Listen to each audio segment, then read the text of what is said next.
வணக்கம் மக்களே. சிறகடிக்காசை நாடகத்தில் அடுத்து என்ன நடக்கும் என்பதை பார்க்கலாம் வாங்க. அதுக்கு முன்னாடி நீங்க நம்ம சேனலை சப்ஸ்கிரைப் பண்ணாமல் இருந்தால் உடனே பண்ணிடுங்க. மீனா கிட்ட முத்து பேசி முடிச்சதுக்கு அப்புறம் முத்துக்கு சந்தேகம் வருது. மீனாவுடைய குரலே சரியில்லையே, ஏதோ ஒரு மாதிரி ரொம்ப கஷ்டப்படுற மாதிரி தெரியுது. அது மட்டும் இல்லாம இன்னும் பணம் வேற கொடுக்கலன்னு சொல்லிட்டு இருக்கா. எதுக்காக அந்த மேனேஜ் சின்ன பணம் கொடுக்காம இருக்கான்னு ஒன்னும் தெரியலையே. இதை பத்தி கேட்டா நம்மகிட்ட எதுவும் சொல்ல மாட்டா. நேர்ல போய் பார்த்தாதான் ஆகும். ஆனா நம்ம இங்கிருந்து நம்ம கிளம்பி போறதுக்கு எப்படி? இன்னும் 2 நாள் ஆகுமே. அதுக்குள்ள மீனா வருத்தத்துல எல்லாம் இருப்பா. ஏதாவது பண்ணணுமே அப்படின்னு சொல்லி யோசிச்சுட்டு, சரி ஓகே நம்ம ரவிக்கிட்ட கூப்பிட்டு இதை சொல்லுவோம் அப்படின்னு சொல்லிட்டு உடனே ரவிக்கு கால் பண்றாங்க. கால் பண்ணி, ஏய் மீனா கொஞ்சம் சரியில்லடா அப்படின்னு சொல்றாங்க. ஆமாடா முத்து, இதை பத்தி நானே உன்கிட்ட போன் பண்ணி பேசலாம்னு இருந்தேன். அண்ணி இன்னைக்கு சாப்பிட கூட வரல. இன்னைக்கு அம்மா ரொம்ப என்னமோ சந்தோஷமா இருந்தாங்க, என்னன்னு தெரியல. ஆனா வந்து மீனா இனிமேல் சாப்பாடு செய்ய மாட்றாங்க, வெளியிலிருந்து சாப்பிடுவேன். நீ உன்னுடைய ஹோட்டலிருந்து எடுத்துட்டு வான்னு சொன்னாங்க. நானும் பார்சல் எல்லாத்துக்கும் சேர்த்துதான் வாங்கிட்டு வந்தேன். ஆனா அண்ணி சாப்பிடவே வரல. ஸ்ருதியும் தான் போய் கூப்பிட்டு பார்த்தா. ஆனா வரல. ஏதோ வந்து கஷ்டப்படுற மாதிரி கவலையா இருந்த மாதிரி தெரிஞ்சது. கேட்டு பார்த்தா என்னன்னு சொல்லல அப்படின்னு சொல்றாங்க. இதை கேட்டுட்டு என்னவா இருக்கும்னு தெரியலையேடா. நானும் போன் பண்ணேன். அதெல்லாம் ஒன்னும் இல்ல, நார்மலாதான் இருக்கேன்னு சொன்னா. ஆனா அவளுடைய குரல் சரியில்ல. அதனாலதான் என்னன்னு கொஞ்சம் போய் பாருடா அப்படின்னு சொல்றாங்க. அப்போ வந்து ஸ்ருதி போன் வாங்கிட்டு, இங்க பாருங்க முத்து, நீங்க இதை பத்தி எல்லாம் கவலைப்படாதீங்க. நீங்க பார்த்து உங்க கார்ல ஓட்டிட்டு உங்களுடைய வேலையை கரெக்டா பார்த்துட்டு வாங்க.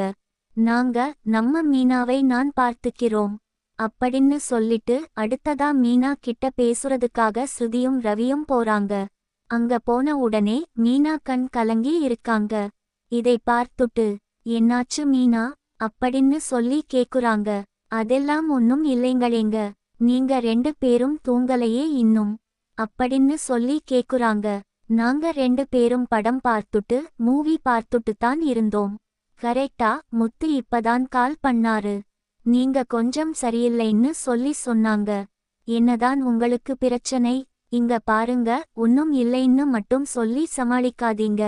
எங்களுக்கு ஏதாவது பிரச்சனைன்னு நீங்க வந்து கேக்குறீங்களே, அதே அக்கறையில தானே நீங்க என்னுடைய ஓன் சிஸ்டர் மாதிரிதான் நானும் வந்து கேக்குறேன். சொல்ல மாட்டீங்களா அப்படிங்கிற மாதிரி ஸ்ருதி கேக்குறாங்க. நீங்க மட்டும் சொன்னீங்கன்னா மீனா கண்டிப்பா உங்ககிட்ட பேச மாட்டேன். என்ன பத்தி உங்களுக்கு தெரியும். நான் ஒரு முடிவு எடுத்தது தான், பார்த்துக்கோங்க அப்படின்னு சொல்றாங்க. என்ன ஸ்ருதி இப்படி சொல்றீங்க அப்படின்னு கேக்குறாங்க. அப்போ ரவி சொல்றாங்க, அப்போ ஏதோ காரணம் இருக்குல்ல, சொல்லுங்க அண்ணி. முத்து வேற இங்க இல்லை. முத்து இருந்திருந்தா கூட நாங்க இந்த அளவுக்கு வந்து உங்ககிட்ட வந்து கேட்கணும்னு அவசியம் இல்லை. ஏன்னா முத்துவே பார்த்துப்பான், கேர் பண்ணிப்பான். அவன் எல்லாம் கண்ணால தானே கேக்குறோம், சொல்லுங்க அப்படின்னு சொல்றாங்க. அப்போ நடந்த விஷயத்தை எல்லாம் சொல்றாங்க. இதை கேட்டுட்டு, அப்ப நீங்க முத்துக்கிட்ட சொல்லலையே அந்த விஷயத்தை அப்படிங்கிற மாதிரி ரவி கேக்குறாரு. அப்போ ரவி கிட்ட சொல்றாங்க, இல்ல அவரு அங்க இருக்கிறாரு. அது மட்டும் இல்லாம அவரு கார் ஓட்டுறதுக்கு உட்பட்டு இதெல்லாம் வந்து நினைச்சுட்டே இருப்பாரு.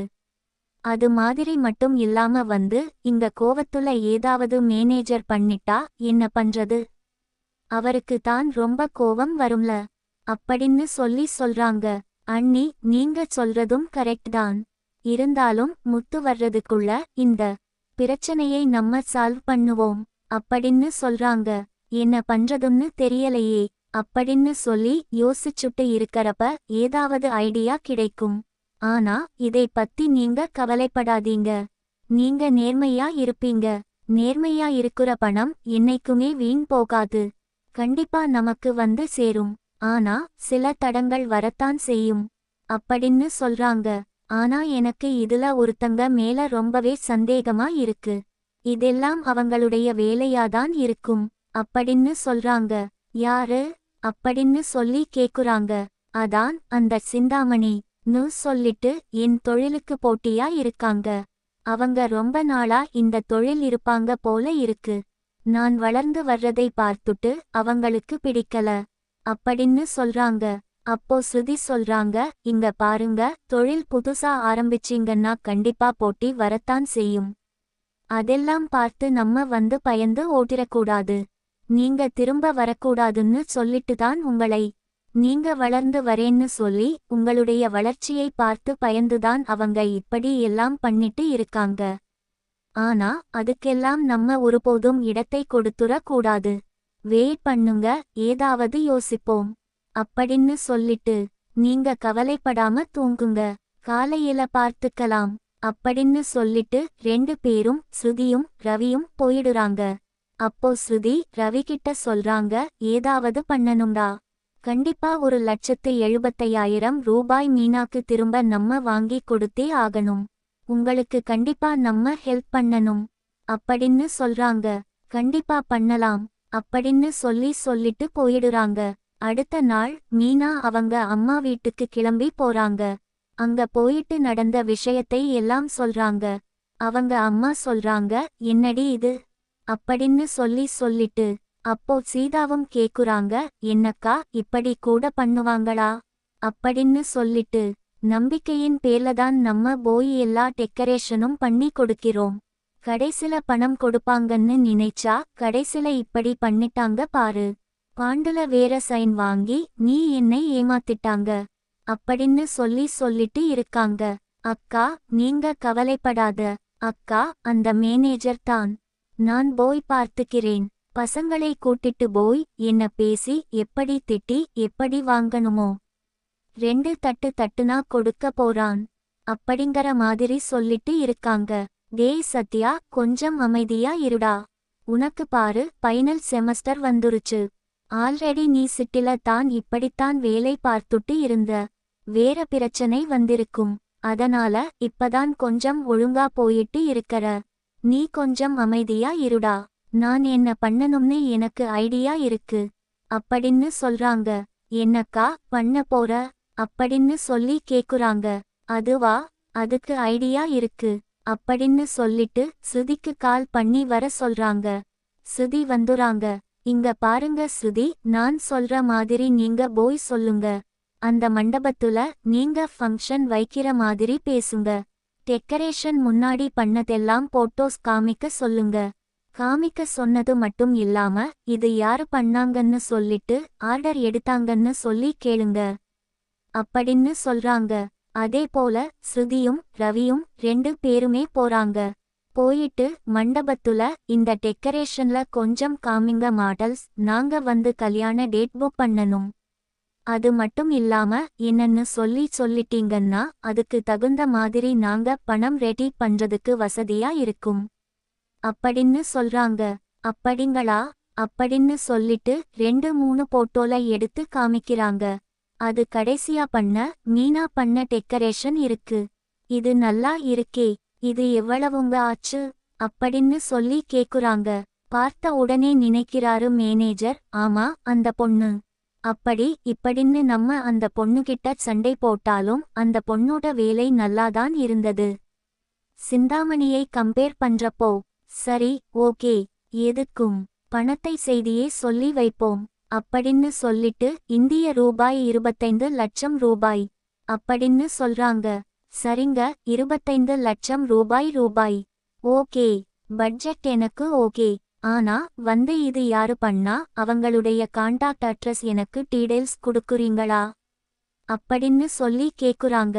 அவங்க போன் நம்பர் கொடுங்களே, நானே பேசிக்கிறேன் அப்படின்னு சொல்றாங்க.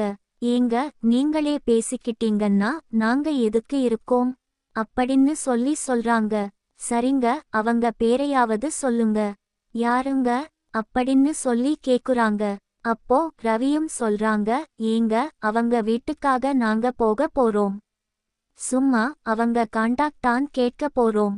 நீங்க எல்லாம் நீங்களே பேசி சொல்லுங்க அவங்க பேரை மட்டுமாவது சொல்லுங்க அப்படின்னு சொல்லி சொல்லி கேக்குறாங்க. பேரு தானே, சொல்றதுக்கு என்ன அப்படின்னு சொல்லிட்டு சிந்தாமணியும் சொல்றாங்க.